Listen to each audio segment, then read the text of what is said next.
এই হচ্ছে গ্রাম বাংলার মাছ ধরার পদ্ধতি। এই দেখেন কত সুন্দর জায়গা, কাকা মাছ ধরছে। এটার নাম হচ্ছে ভেসাল না? এই ভেসাল, এই যে ভেসাল এখন তুলবে, দেখেন কি করে তোলে। এই দেখেন ভেসাল তুললো, ও এক গুচ্ছ জাল। এবার কাকা কিন্তু মাছ তুলছে, দেখা যায় কোনো মাছ উঠছে কিনা। না, এবারটা আর কোনো মাছ আসেনি। তো এখানে কি কি মাছ পাওয়া যায় দেখো, একদম দেশি শিঙি মাছ। এই যে দেশি শিঙি, দেশি পুঁটি।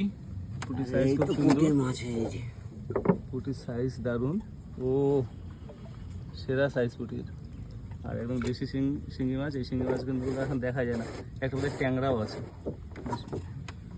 দারুণ। না ট্যাংরা নয়, গুতের মাছ না কি বলে, গুতেল আছে। হ্যাঁ, এগুলো সব পালার জন্য লোকে কিনে নিয়ে যায়। জাপানি আছে নাকি এটা?